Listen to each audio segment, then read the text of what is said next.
bareng aku tekan tengah ngalas.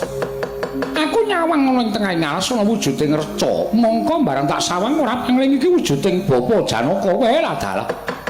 Lah kok malah saya ngombro-ombro pakartine. Jagoning wong Astina. Wong tuaku ora kleru ora luput wae nganti wujud reca kaya ngene iki Bapa Janaka wungu tak grayang nganggo dayaning gada inten waluya nirmala temajati jan tumamulya Bapa.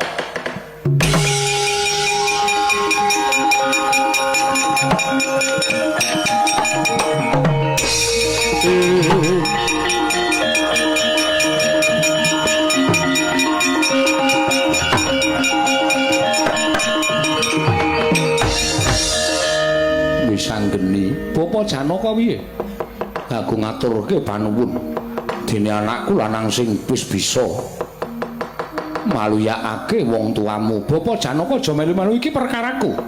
Nanging Kanjeng Koko Prabu Puntadewa dawuh karo bapakmu supaya ngelekake marang Wisanggeni. Bapa Janaka, aku wis wani wang padha wenang. Lan wang padha wenang wis ngendikake ento pancen iki durung titi mangsane. Ya mung aku sing duwe gawean nyirnake jagoning para Kurawa. Bapak tak aturi kondur iki perkaraku. Iya, ning aja mbok bacutke. Ora, Bapak.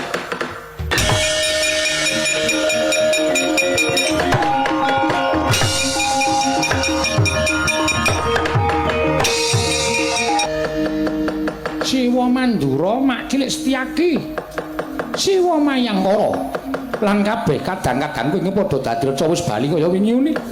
Ya mong kari piyai telu iki sing durung tak waluyake. Kok wungu kok aku anakmu Wisanggeni sing wis nambani karo Siwa Mandura, wa Baladewa tak aturi wungu.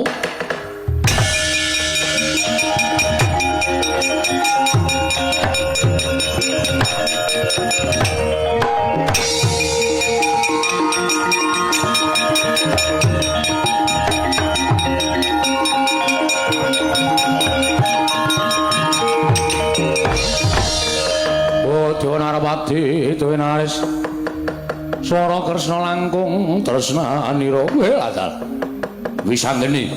Iya wa. Ayo kepiyake njaluk negara. Sik aja kesusu. Mengko mundhak kleru. Lho, lha kleru piye? Aku wis wani wang pikirun padha wenang. Pancen iki dudu pakaryanku lan dudu kewajibanku lan dudu titi mangsane. Lho, lah terus aku wis bakal nampa kewajiban dhewe besok. Yen wis teko wakyaning mangsa kala Siwa Mandura bakal prisa. Lah terus kondur menyang papane dhewe-dhewe kewajibanku tak rampunge. Oh iya, manut Wisanggeni cah bagus ana.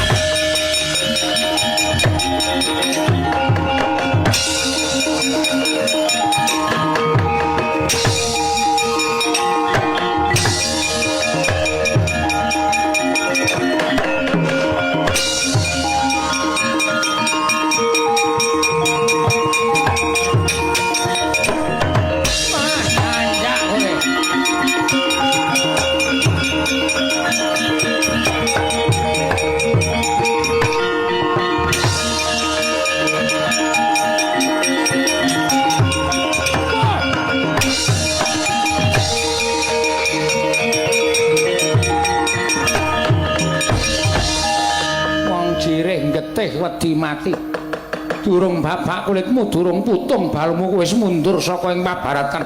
Ora jeneng Wisanggeni wedi karo wong-wong jagoning Astina. Ayo iki wis titimaksane mangsa kala ditandingke jago Astina karo jago Pandhawa. Kowe bocah wingi sore wani karo wong gerang ora minggat tak damu dadi kwondo.